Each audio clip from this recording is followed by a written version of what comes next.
let's turn back the time back to October 1st, 2024. That was the first day of my over 100-day social media fast. When I deleted all the apps, I said, peace, see you later. We went into a huge discovery season. I would love to invite you on along today as I chat through what I learned about what I actually did during that time when I was off of social media for 100 days, and potentially how you could integrate that into your life, whether it be 1 day, 2 days, or 100 days. I'm gonna get more into it. So let's crack into why I ghosted social media for 100 days, shall we? As a parent, you probably know that there are days where you just need to crack it open. You just gotta crack the energy drink open. This one is already pre-cracked before I started recording. So there's gonna be no crack today. However, I just want you to know that I, just as much as you do, have those mornings that just feel like the struggle bus. Instead of me saying, oh, well, I'm not gonna record today because I already cracked open the Alani and I don't wanna just be cracking 800 Alanis open for recording alone, right? Like I do drink these. I was like, you know what?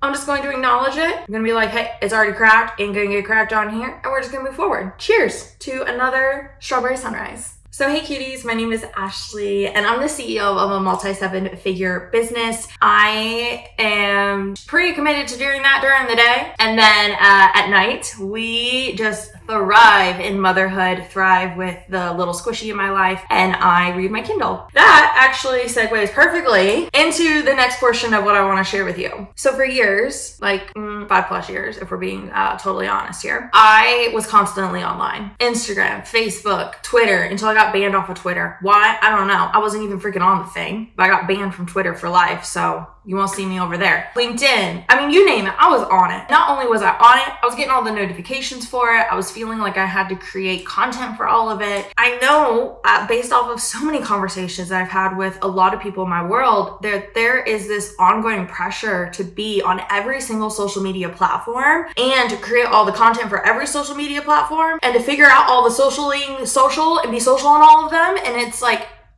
when are you supposed to run your business? When are you supposed to pop open the Kindle book? When you're constantly responding and creating. And not only are we constantly responding and creating, add consumption on top of it. That's why our phone screen time is just a gazillion hours. It's literally set up to make us fail. It's literally set up as a tool, yes, a great, incredible tool for us to be able to use for free to advertise our businesses, right? Which is total plus. Thank you. But if you don't control it, it will control you. And so I made a choice. I made a huge choice that I was just going to shut it all down, that I was just going to take the big pause button. Behind the scenes, what that looked like for me was I was actually running the company's social media account. I was doing, not all of it, of course, right? But I was doing a good portion of the posting, the stories, and the things that were required for us to be able to move forward. When I brought this conversation to my business partner and I was like, hey, so this is what I want to do. Would you be willing to support me for the next, 90 to 100 days and supporting me and being able to just totally unplug? Would you mind? At first, I think if I had to, in his reaction, he's like, yeah, of course.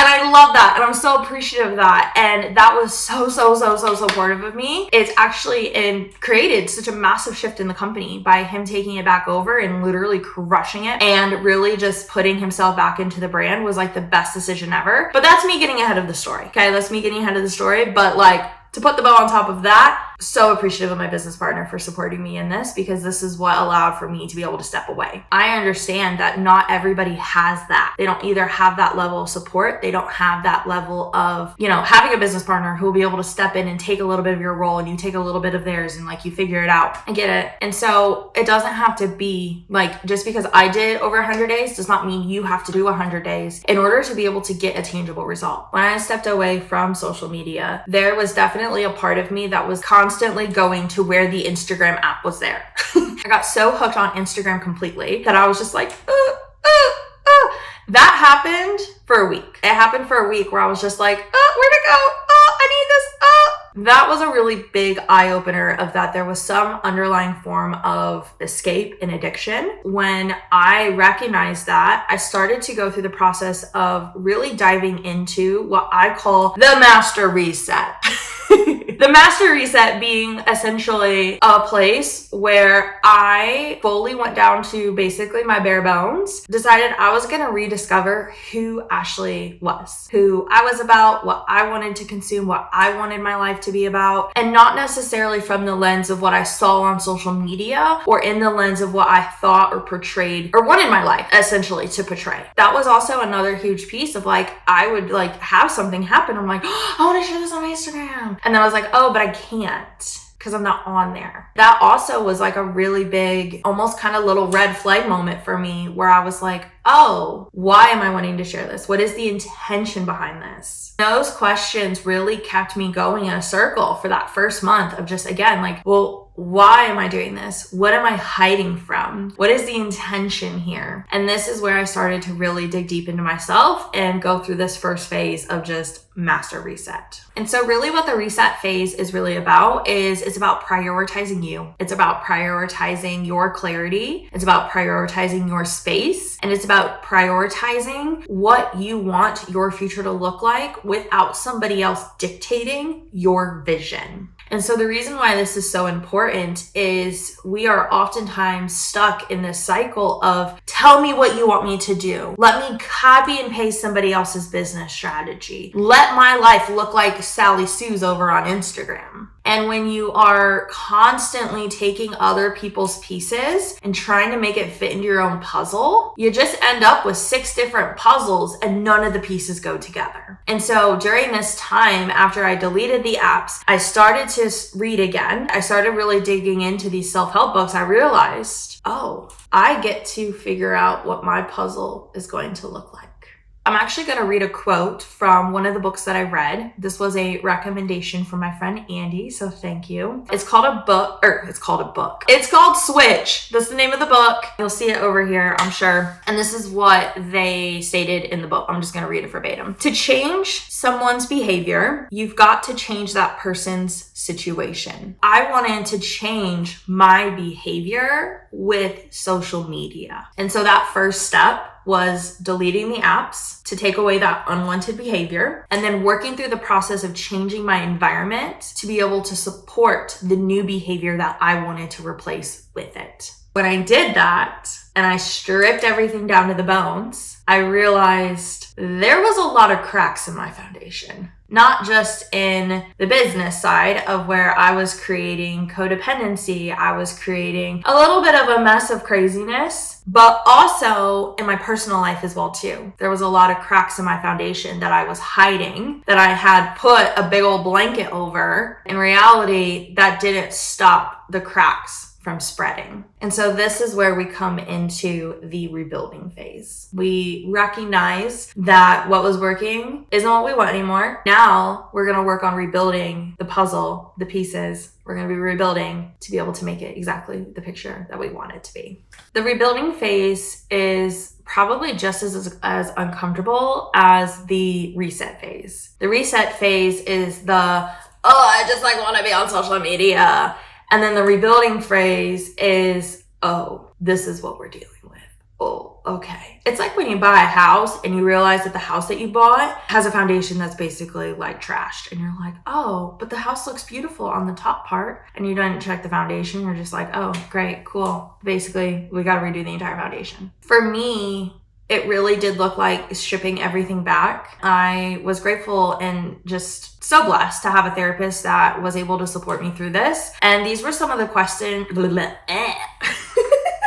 These were some of the questions that she had me go through that was really supportive that I want to read off and share with you. The first question that she had me journal about was, what does Ashley actually love doing? Then on top of that, it would be, who does Ashley actually want to be? The being and the doing for me, I just go right into the doing. I'm like, I'm just going to go do everything. And I forget the being part. By integrating the doing and the being, that was really helpful. And then adding in the question of like, well, what really actually motivates you? Really rediscovering like, what is your why? Why are you even doing this? Why are you taking this fast? Why are you going away and ghosting social media for 100 days? Why are you reevaluating who you are? Like, what do you want to get out of this? Who do you want to become in the process of it? What makes you excited for literally no reason at all? Like, what are you super excited about? Not only what are you super excited about, but what makes you feel most fulfilled?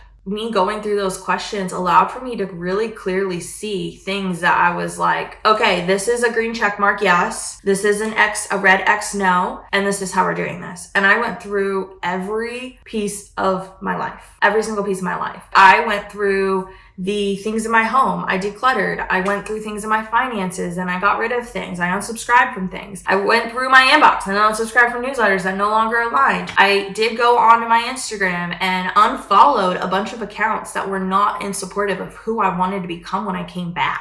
And I took those steps in order to be able to rebuild. So that way, when I came fully back, I was then prepared as that next level version of myself. I tangibly was able to quantify what those changes were. We talk about this all the time. We talk about, well, I want to become the next best level. I want to have a transformation. I want to transcend the whatever. And so often we just say these things like word vomit and there's no action behind it. If you really say in your reset phase that you want to change something, your rebuilding phase is you actually doing the dang thing and you are actually making it happen. Once you've gone through the phase of rebuilding, now you get to recalibrate. Recalibration to me is about refining. It's about tweaking. It's about adjusting. It's about renegotiating. In this phase, I renegotiated my boundaries. I renegotiated what things my child was in and what would be most supportive for him, and really got serious about why is he doing this or why is he in this? Is this actually benefiting him? Or is this just something that someone else told me that he's supposed to be doing? I renegotiated my work hours to better support me and my schedule and my business. I renegotiated my boundaries when it came to when I turn off. I wasn't turning off fully at night. Before October, I wasn't. I was just constantly in it. This is also another trap when it comes to social media, especially as a business owner, is that a lot of times we feel like we can't have boundaries around our social media because if someone DMs us at 9 p.m., oh, well, we have to respond. No, you don't. Girl, go to sleep. Go to sleep. And that was another thing also too, is I recognized that my sleep was still all over the place. Like my sleep got really good and then it got all over the place because I was just being reactive.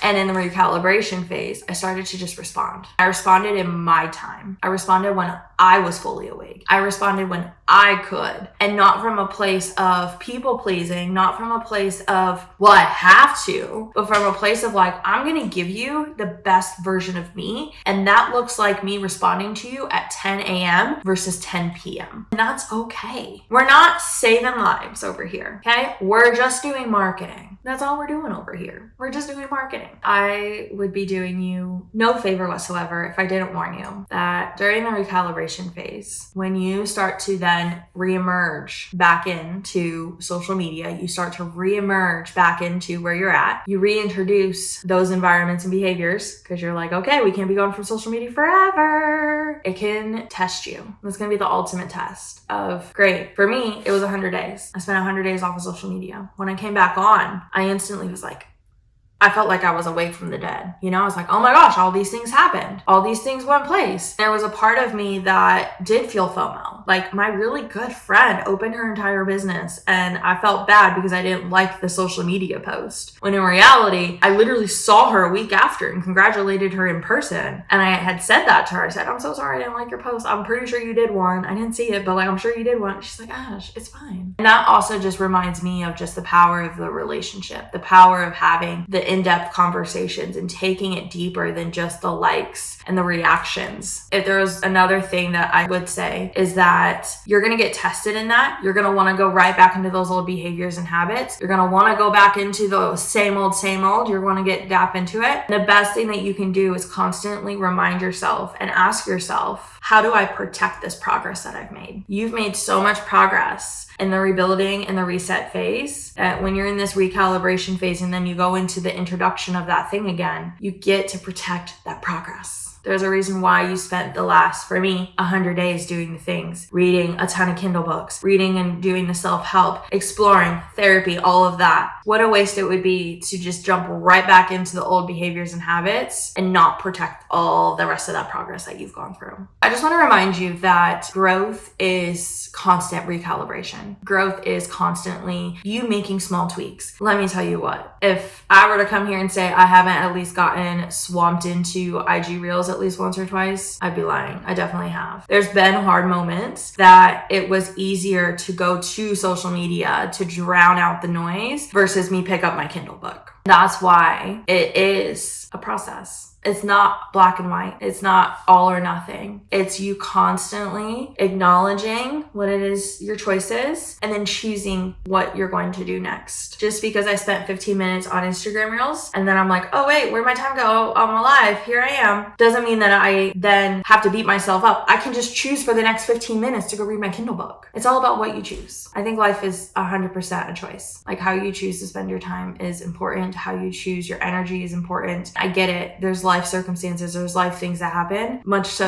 my testament to this morning with like no cracking of the Alani. But I just want you to know that like, you got this. You got this. I would say that for anybody who is potentially interested or potentially intrigued with doing a 100-day social media fast, I highly recommend.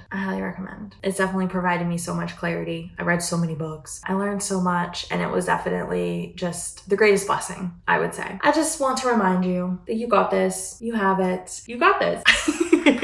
In closing, just thank you so much. Thank you so much for being here. Thank you so much for all of your support. If you have any questions, anything that I can support you with, please let me know. I'm so happy to answer any questions that you have around my 100-day social media fast. Obviously, I didn't want to get into like the breakdown of the day by day, but the 3 phases that I shared with you today is definitely the big overview of what I went through and how I integrated, what I applied, and how I was able to use that time to be very meaningful in changing who I am today in 2025.